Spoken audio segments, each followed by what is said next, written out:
Welcome to coverage of the Rotax Max Challenge Africa Open from the Swartkorps International Karting Raceway. After a great weekend's racing, we had regional stuff and a couple of days of testing. In the qualifying for DD2s, it was all about Brad Liebenberg. He put it on pole position ahead of Yuri Swart, Arnie Neveling alongside multiple world champion Cristiano Magado, with Ben Hubig and Ivana Setnich making up the top six. Guys, Africa Open, it's a roll of a dice event. Arnold, how are you going to handle it today? I think we'll just take it as it comes, race by race, and not really much of an expectation at the moment. We just take it as it comes. Yuri, pre-final 1, pre-final 2 are basically 2 qualifying sessions. For me, it's about enjoying the race day, having some good racing with quality drivers like Arnold, and the last heat's the last heat. It's a do or die. Whoever wins it, wins it. As long as we all come off the day finishing where we deserve to, then I think everyone's happy. How important is it to have days like this and not a championship scenario over 8 months and 12 rounds and things like that? Look, to me, championships show more of a driver than a race like this, in the sense that you could have a driver who's only good at this track and wins it here, then you could struggle at the Worlds. But I think in a class like DD2 that doesn't really exist. Whoever wins is one of the best. So. Arnold, you come off a very good day yesterday at the regional. Strategy for today? I think we just want to stay out of trouble, really. Have 2 nice and clean races, and then in the final, try to get to the front and just stay there, hopefully. But this is racing; anything can happen. So let's see how it goes.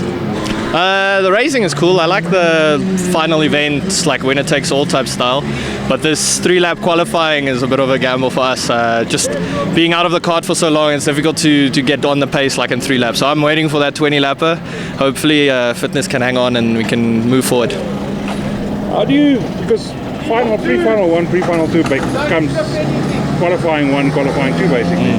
Yeah, so I think how it works is we start the next race on times and then your overall position for the 2 races. So getting a quick lap time is important just to start ahead for the next one, and then obviously your finishing position for starting in the final. So it's every race is important. I mean, you can't take one easy here, especially in this field. Okay, so I think that generally I have a bit of self-doubt, so my new approach now is to believe that I can do it. And last year was a good year, so we've all got very good time, so basically the top 10, either one of us could win. So I'm just hoping for a clean race, basically. The pre-final 1, pre-final 2 is like another 2 qualifying sessions, extended qualifying sessions. What frame of mind do you go into those? I think you try to do the best you can in every heat, because obviously you'll take that mentality into the final heat. But I don't think overdrive to cook your tires for the last race. Obviously it's never about the qualifying heats. Obviously it does play a little bit of an impact, but the final's the one that really matters, and you just got to keep your nose clean until then. I mean, the qualifying heats, you score your points to determine where you start in the final. And yeah, it's just about keeping your nose clean and like I say, keeping it clean until the final. And literally keeping your nose clean with all the nose cone penalties. Yeah, obviously that nose cone penalty is a bit of a sucker. That's why it's nice starting up in front. You don't have to worry about anything going into turn 1. Obviously you just have to worry about the guys behind, but you're not going to get a nose cone infringement going into turn 1 starting on pole. Roman, you've been out of a seat for kart for a while. Is it a big change for you to get back into the kart?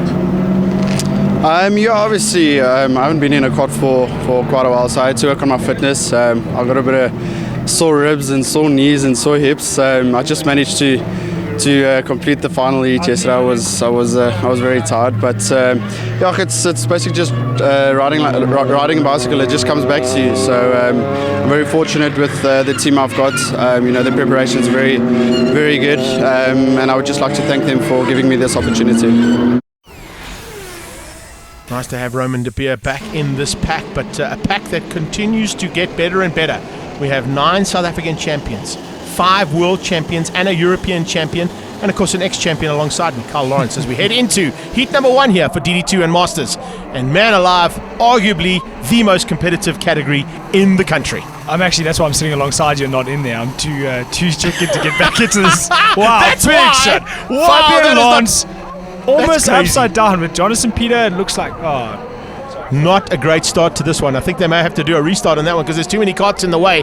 Fabian Lance is definitely the one person involved there. 63, I think, was the other one, Nicholas Spanianos. But at the front end, it's Brad. Brad leads out, and he seems to be controlling right now.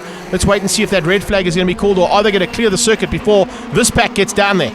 They're only 3 corners away as they come to complete lap number 1. Yellow flags are waving, so it's under yellow. They're going to go down into turn 1. So no overtaking into turn 1. Everybody remains the same. Look at that good start there from Arnie Neveling. Behind him, Cristiano Magado. Magado, 4-time world champion. Arnie Neveling, European champion. 4-time DD2 champion, leads out at this stage. What a start to this race, and what a pack of contenders. We've got front runners not only in DD2 in this class, but also their front runners in classes of their own. Bradley Limburg racing GDC2. Yuri Swart races all sorts of saloon cars in Cape Town. Arnie Neveling, a rally star in his own right. Cristiano Magado been in race Formula 3 overseas and done really, really well. And obviously Benjamin Hubbeck competing in the Volkswagen Polo Cup as well. So talent aplenty in the front 4 or 5 here as Benjamin Hubbeck makes a move on Cristiano Magado. Just a smidgen of talent, eh? Just a smidgen. Hubbeck, good move there. Magado didn't have an answer. Magado sits with him. Remember, Magado looking for an opportunity to take the Masters seat and make his way to Brazil. Possibly go for a 5th World Championship. That is just unheard of. And of course, coming out of South Africa, we're pretty proud about that. Now, as they head over the flyover, Magado trying to close things down there on the Tony Kart man, but it's Burrell out in front. CRG and Arnie Neveling in 3rd place there. The OTK man certainly looking like he's got an opportunity here. And I think that Team RKT have definitely done some work on that kart to ensure that he's got some pace here for the weekend. The one that counts is at the end of the day. What they're doing right now is they're determining what is going to happen for the grid for pre-final 2, and then of course pre-final 2 will determine how many points and fastest laps they've got to determine the grid for the final. Brandon Smith showing some turn of pace as he's up into 6th place, a little bit higher up than he normally is in the DD2 field, so he's really put in a lot of homework and gotten used to these high grip conditions we've had this weekend. A lot of rubber has gone down, a lot of new tyres have put a lot of rubber down on the circuit. We've had the new D5s on the track, so the setups are all completely different to what we're normally used to. So the Ricciardo team obviously getting it right there with Brandon Smith. I like the way that you bring in that D5 tyre. The Mojo boys have certainly brought something along that is going to give a different look and feel to the way karting is going to be done if the grip levels are so good and the abilities of those tyres are working well. Potentially, and particularly I should say, with the heated conditions we got here, 25 degrees Celsius right now, so ideal conditions to be racing in. Not too hot, not too cold, and ready to rock and roll now for this DD2 Africa Open. Bradley seems to have his head down now and getting away from Yuri Swartz and Arnold Neveling behind him, but I don't think Artie's going to take that lying down. They've been going at it quite hard in the National Series, a bit of argy-bargy between the two of them. There doesn't seem to be any love lost between Arnie and Bradley, so I think Arnie's not going to take that line down and wants to get his move on and get onto the back of Bradley. The man with 9 kart lives, Yuri Swart, currently in 2nd place. It looks like he's trying to keep out Arnie Neveling. Neveling just as smooth as silk. Definitely one of the smoothest drivers you'll ever see behind the wheel of a kart. And he'll just wait, bide his time, and look for that little chink in the armor that Yuri Swart might show. Yuri Swart has become a very seasoned DD2 campaigner now and certainly knows what to do when he's in this kind of position, but unfortunately with him going defensive, it is allowing Brad Liebenberg just to get away ever so slightly. Arnie very strong on the brakes into most corners, but particularly into turn 1 as he looks down the inside of Yuri Swart. I feel like I called that one. Yeah, you definitely did. That was, I don't know, he had like a glass ball next to me here. Yeah, perfectly done. Thanks, Carl. That's why we got you next to me, so you make me look good and I make you look good. Or we try. We try. We try.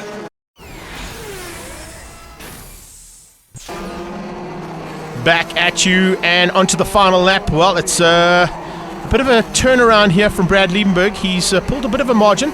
Arnie Neveling did manage to get through there on Swart. He hangs on for 2nd place, but remember, we're not really concerned about where they finish up. More important is how many points they're going to get and what the lap times are going to be like. And in fact, it looks like Arnie Neveling is the fastest of this pack. Even though he doesn't take the win, it will move him up into pole position for race number 2, the pre-final 2, a bit later on. Brad Liebenberg took the win there, Neveling in 2nd. Yuri Swart comes through for 3rd. It's Ben Hubbing in 4th, beating out Cristiano Magado, who wins the Masters, ahead of Brandon Smith, Roman De Beer, Jordan North, Setanich, and Jason Kutsia, your top 10. Good effort there from our DD2 and DD2 Masters for pre-final number 1. Yeah, it's a lot like the World Finals where the main race is the last race and the winner of the last race takes it. So it should be fun today. Well, looking forward to it. This is my 2nd time in this track. Last year I missed Junior Max, but I was overweight, so I had to change classes. So till now it's been fun. I've never raced DD2, so it's kind of a challenge for me. but I'm having fun. What's your expectations for the day? What do you hope to achieve on the day? For today, I want to get into the top 10. Take nothing away from Miss Rocker there, because she's fighting in, as we said earlier on, the most competitive category we've got in South Africa right now. And with Arnie Neveling leading things out here for heat number 2 after that very, very quick lap he put in pre-final 1, there's a very good possibility he might be able to outbrake everybody as he does normally into turn 1 and get the whole shot. Good start there from Swart. Yuri Swart just dived on the inside. I think he might have beaten Hubig. Hubig goes alongside him. No, Hubig looks like he's got the line for turn 2, and Brad Liebenberg's going to follow him through. Whoa. Oh, mid-pack action though. Oh, 3 or 4 carts coming together. They are reversing down and eventually turning around. 49 is Roman De Beer. Definitely not where De Beer wants to be on his return to DD2 racing. Not at all. It seems like turn 2 is the catalyst for all those returning to DD2. It's where we all seem to be crashing at the moment. Well, he's able to get going again, but he's got a lot of work to do to try and come back at this one. We've seen a couple of guys this weekend come from the back and get back into the top 5, but not in this category. It's highly unlikely you're going to get into the top 5. The top 4 have already pulled away. So Brad Liebenberg in 4th place now, trying to go with Yuri Swart as he goes on the inside of Hubig and puts it through on Hubig. So we've literally got out front there OTK and RKT running things ahead of CRG, Tony Cart and Burrell. All of the chassis involved fighting for the lead. Just need a Prager up there now. It'll be nice, all 5 of them. Yeah, get them in there. Make a plan. I know you got a connection there. Right. Oh, look at that. Brad Liebenberg dives on the inside. Swart goes side by side with him and is going to return the favour on the flyover. No, Brad, you're not going to come through there. You have to work harder than that. Tried a bit of rough and tumble, and Yuri just denied him there to the double right. But that's just allowed Arnie Neveling to get a gap, get comfortable, and possibly get away. Yeah, it's good to see this. And Brad Liebenberg now putting the pressure onto Swart. 2 of them very evenly matched, very even lap times out of all 4 of the first carts. And they've dropped a little bit of a margin over Magado. Magado leads the second pack and he's leading the Masters yet again. But it's a lot better outing this time from Jonathan Peterson, who is only 2 carts behind him. And I think it's Jason Kutsia who might be in the mix between the 2 of them. So nice to see another youngster that's also been doing 2 categories for the day, having a good run here in DD2. He got the world final seat last year after winning the Senior Max seat that was available. And DD2 has this season basically been a finding his feet, I think, more than anything else. I think next year you'll see Jason Kutsia being a little bit more competitive in that Cosmic chassis. It's a difficult class to get in and get right. I mean, for Arnie to come back and get into it and be as quick as he is at the moment, I'm astounded. But it is definitely a difficult class to get back into. And I'm actually used to seeing that Kart 12 and Benjamin Hubig both in Burrells, both at the front as they were last year. But it seems like it's a bit of a change-up now as Bradley gets past Yuri Swart and wants to get back onto that front group, get back onto his former stablemate Benjamin Hubig and make this a 3-way race. Yeah, it's definitely a great bit of outing here and a great bit of fighting at the front end between these 2. It has slowed them ever so slightly, but now that Liebenberg's at the front, maybe he can pull Swart along. And I think maybe Swart, he's actually having a little bit of a shuffle there. What's he adjusting there? Carl, you'll tell us the technical aspect. It looks a bit to me like I'm actually a bit confused as to why Bradley has got his radiator flap closed. It's pretty hot out here today. It should be something you open after the 3rd or 4th lap just to keep the engine at temperature. Okay, so we'll keep an eye on that one, see whether or not he's going to do that, and you'll pick that up, and I'm glad that you're here because I definitely wouldn't have seen that myself. But now as they come in, it's 3 abreast, and 3 by 3 they go across the line and complete the lap. Hubig is under big pressure, Liebenberg on the inside, and that's how we do things into turn 1. Burrell ahead of the Tony Cart. It's definitely with that flap closed, he's definitely running a little bit richer than the rest of the guys, that's why he has to keep that flap closed and get the engine up to temperature. And it seems to be working out for him over the long distance of the race. So maybe he's seen the kart set up right for the 20-lapper final. Yeah, looking possibly to do a little bit of checking to see if things are working. If it does work, of course it is. Looks like it's working right now because he's pulled a bit of a margin though. Yuri Swart now going to try something on the inside of Hubig. Can he get through? No, not normally here. You won't normally see an inside line maneuver through the last 2 turns here at Swartkops. But as they cross the line, another lap completed. Swart goes on the inside of turn 1. That is definitely a maneuver that can be made. Very good maneuver there from Yuri Swart. Obviously getting a little bit of a slide there and bumping into Benjamin Hubig, actually apologizing for it. But talking of a move to the double left, it reminded me of a driver, Ralph Udendal. Now there's a man I'd like to see back here. Well, Fabienne's back, although I think there was a little bit of damage to her kart.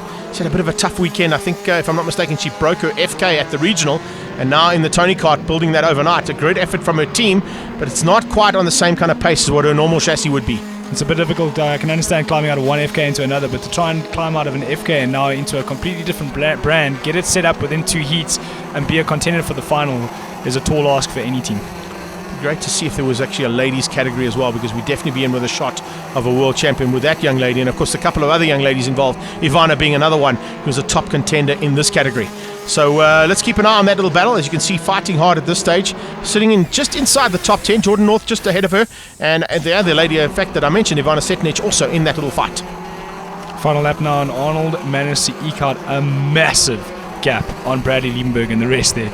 Brilliant driving from him. Is that a concern for the grand final if this is the kind of gap he's pulled in this last couple of laps? If they let him go in the beginning, he's gone. Yeah, I'm going to have to be worried about that. Brad Liebenberg has got through to second place. Yuri Swart has hung on for third as they come across the line. In fact, Benjamin Hubig, who finishes down in fourth place, set the fastest lap of the race. So he'll be pretty happy about that result, even though it's not a result that he wants on paper. If he's got the pace, he knows he can do something about it in that grand final. It's Arnie Nieuweland, Brad Liebenberg, Yuri Swart, Ben Hubig. Cristiano Magado taking the Masters again ahead of Jason Kutsia, Peter Setnich, North and Lance, your top 10.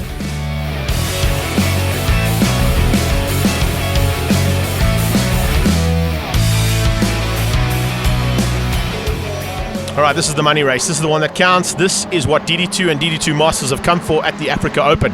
Are they going to be able to get themselves a seat to Brazil?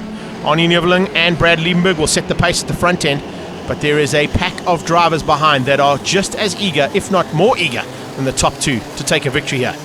We are under starters orders. The lights go out. It's a perfect start. And once again, it's Nieuweland who heads down into turn one. Latest on the brakes. Yuri Swart follows him through, goes possibly to second. No, this time Brad Liebenberg holds onto the outside line and goes almost instantaneously on the attack to Arnie Nieuweland. Can't quite make it stick as they go into turn two, but he's definitely looking more racy here because it counts. Like I said earlier, they need to attack Arnie and attack him hard from lap one if they let him get, and they have done that. Bradley past Arnie now, Yuri Swart down the inside. They're all going after him. They're all going after Arnold Nieuweland because they know if he gets into the front, he's gone. Roman De Beer up there as well, so looking like a much better start coming out of De Beer than what we saw in pre-final two. De Beer now putting the pressure on. Cristiano Magado just behind. Jason Kutsia a little bit further back there. Coming through that pack as well, also picking up, I think that was on Eugene Brits. Haven't really mentioned him at all the entire day, but all of a sudden he's now in it, and the reason being is that this is the one that counts. Brits there in the second of the CRGs. There you can see in the middle of those three carts heading into turn two on the inside of Liebenberg. And has he got through? Yes, he has. He goes around the outside on the exit point and gets ahead of Brad. Sure, that's a massive turnaround here. Front end of the field. Currently, it looks like it's going to be a massive fight here, and Yuri Swart is up for it.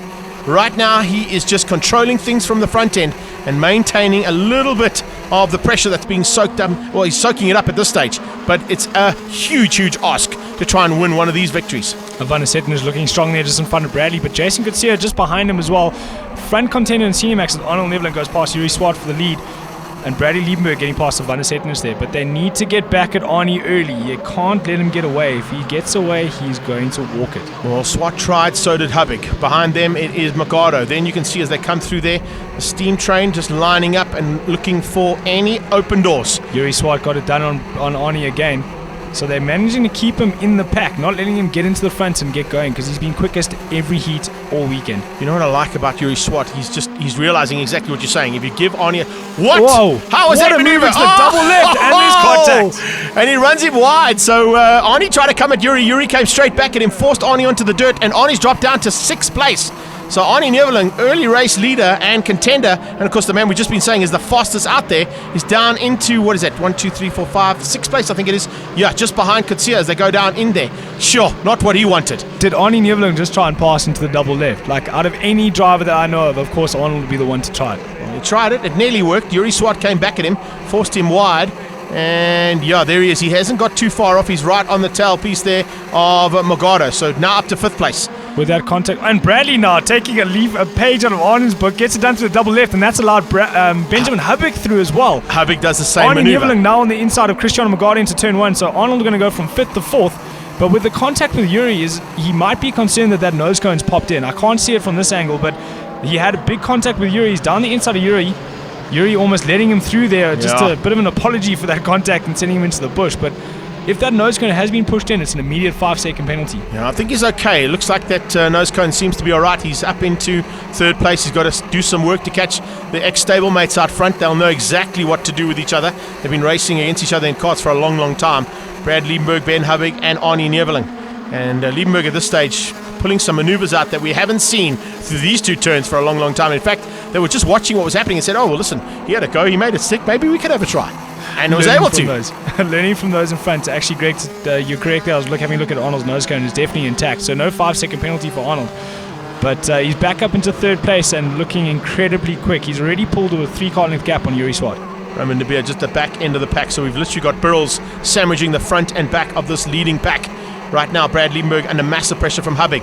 Arnie Neveling slowly but surely ticking them off one by one. He's gone from 6th place to 5 to 4. He's now in third. Roman has really moved up the field though. Yeah, he has. He's done a really good job. Tucking in there and looking for opportunities. Looking a little bit further back there. Oh man, just a big pity that we don't see Eugene Brits a bit higher up. But now back into the front, and look at that. Late braking from Neveling, and he's closed right up onto the back end there of Hubig. Showing the pace that I know he has. So these boys have got to be clever. Keep him behind them. Bit of early turning in, maybe veered up on the brakes. Don't give him the option to go up the inside, but we have seen Arnie will make a move at whatever corner possible. Benjamin looking really racy there on the back of Brady, running right into the back bumper there for the second time. I saw him do it the last lap as well. So he's obviously very itchy to get in front of Bradley, knowing that Arnold Neveling's right behind him. Well, the reason being is that he's itchy is because Arnie's just put in the fastest lap of the race, a 42.8. Not quite as quick as what we saw in pre-final 2 where he did a 42.5, and he's now looking to close things down. Have a look. From the dive, 2 car lengths from behind. Oh, Hubig taking out the Burrell there, and 2 of them coming back together. They're coming through, what is that, 4 and 5 and 6th place, I think. But a touch there between Hubig and Brad Liebenberg. That's costly for Liebenberg. Oh, and Roman sends him. I wonder if there's an issue there on Hubig's cart. Looks like he just was battling to stop the cart, heading down into turn 1 and into turn 2. So maybe he's picked up a bit of a braking issue there, has Ben Hubig. But that has now gifted this victory to Arnold Neveling. With a gap of 10, 12 cart lengths. Take care then. Bye-bye now. I really don't think Benjamin would have had a dive on Bradley from that far behind, unless something's gone wrong with those OTK brakes. Maybe he just can't seem to get the cart stopped, or maybe it's just locking a front wheel.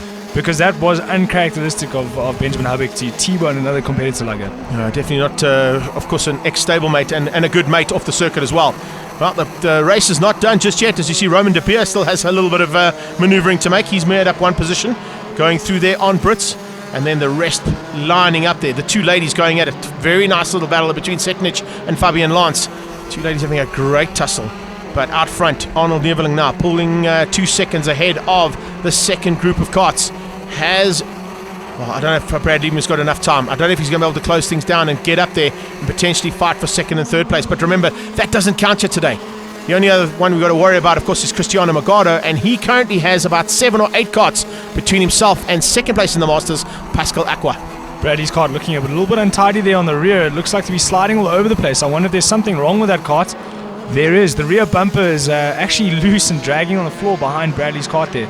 Maybe making the handling a little bit unsettled. Yeah, definitely affecting the cart, that is for sure. If that rear bumper comes off, he could possibly be caught out for being underweight at the end of the race as well. We'll have to keep an eye on whether it stays on or not. But it's certainly making his life a lot more difficult. And it's put him completely out of contention. But this has allowed Roman to be up into 5th, just behind Van Setnich. Roman really looking strong in his later stages of the race, but just not close enough to the front group to actually go for that ticket, go for that number 1. Kutsia in there as well, right on De Beer's tail. Not a bad place to be. If you want to learn some good lines around a racetrack, Roman De Beer is not a bad man to learn from, and he's got ahead of Setnich. Behind them you can see the ailing Burrell, his teammate. Unfortunately, Burrell not having a good outing here with Brad Liebenberg. But remember, they've still got a shot of Liebenberg taking another victory in this championship to secure the second seat for the DD2s in Brazil. The first seat, though, looks like it's going to be headed towards the RKT team, and that'll be Arnie Neveling. Roman Burrell Arts lead driver trainer. Nice to see him back after winning his World Championship in 2009. Kind of left karting for a bit and went overseas to go race Formula Bath, winning that and a bit of time in GP2 as well. Nice to see him back in karting and giving back to the sport. Yeah, and remember coming back here and doing a little bit of sports car driving as well in the historic tour. He was part of the Genie Racing squad for a while too, so definitely not getting out of racing completely, but great to have him back in karting, as you said, Carl. Definitely a man that you want on the track rather than watching from the sideline. Kind of what I'm hinting is you need to get back in the kart as well, buddy. Neveling out front though, and just maintaining. He has just controlled this to perfection. There doesn't seem to be an answer whatsoever coming out of Yuri Swart. All Yuri Swart is worried about is beating Magado. And Magado doesn't even have to worry about fighting for him because he's already secured that seat for the Masters by the looks of things. Yeah, Cristiano Magado, always one of the quickest out there. And having spent as much time in the kart as he has, I'm not surprised that he is as quick as he is. But there you go, there goes the bumper. So the bumper rolling off the back end there of Brad's kart. Well, it's not completely off just yet, but it's nearly there. held on by a cable tie. Bouncing all over the place. Bit of a plastic missile there waiting to be released from that cart. I'm a bit worried about the guy behind. If I was Jason Coetzee, I'd also be backing out of it slightly, waiting for that thing to break. So we're into the closing stages, ladies and gents. An absolutely amazing day's racing, and the final lap here for DD2 and DD2 Masters. It's Arnie Neveling, who is almost 5 seconds up the road ahead of Yuri Swart, who's still fending off the attack coming from Magado. Magado, though, I think has rolled out of it ever so slightly. He realizes that third place and the win in the Masters is going to secure him the Masters seat for Brazil. But as they head up towards the final turn, this man has put in an absolutely epic performance. And congratulations going to Arnie Neveling as he crosses the line to take the DD2 victory here in the grand final at the Africa Open. He takes the win ahead of Yuri Swart. A good effort from Cristiano Magado for third place overall and the Masters seat. He beat out Roman De Beer, who finished in 4th place, Jason Coetzee in 5th, Eugene Brits comes through for 6th place, and it's Fabian Lance who beats out Ivana Seknic for the ladies' battle, Pascal Aqua there in 9th, and Maroon Salmi, the third of the Masters, there in 10th place. Brandon Smith beats out Spanianos, then it's Pomersheim. Great to see Bantu up there as well, and Shane Foley. Jordan North, unfortunately, not having a great outing, but definitely looking to improve. Arnold, almost a perfect day. Yes, no, it was very good. Obviously the final was really what mattered, and I suppose what happened between Havik and Bradley obviously helped me quite a bit. Very unfortunate for the two of them, but I'm very, very happy and very proud of my team. I'm very thankful to Etienne Roos and my dad and Bjorn for all the help. It's been a fantastic weekend. But it just seemed like you had to pace all weekend. Doesn't matter what happened between them, you could get back. Yes, I do believe so. Yeah, I think we were very quick, but also we were very consistent. We were able to be faster towards the end of the race. It seemed like the rest of the guys were quick in the beginning, but couldn't stay on that same pace all the way through to the end. So Cristiano, one ticket is booked. It means that you don't have to sweat it so much in the nationals. Yeah, it turned out to be a really good day. The pace was there. It's just the final race was really crazy. Everyone was trying to get out front because obviously it's kind of like a knockout race. Whoever wins takes it all. So there was a really crazy first 5 laps, but then it settled down, and then I just kind of followed Swart home, and I was okay. It's third overall, and then enough to win the Masters. First time in a long time, more than a decade, that World Finals, Grand Finals is out of Europe. What do you think is the prospect of going for the first time? It's all exciting to go to another continent. Yeah, it's always exciting for the drivers to go to somewhere, especially with a tropical climate and near the ocean.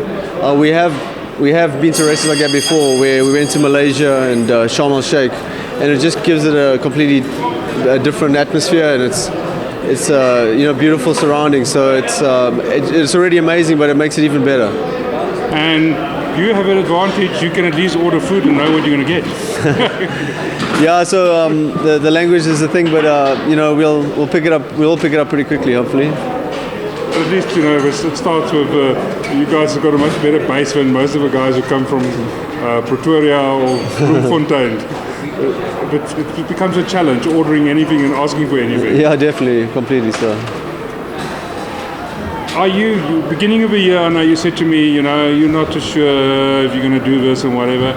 Are you now more at peace with going to the World Finals and maybe doing that elusive 5th title? Yeah, because I was 2 years away, so when I last spoke to you, I still felt a bit rusty, but now I think I'm 6 months back now, so it takes time.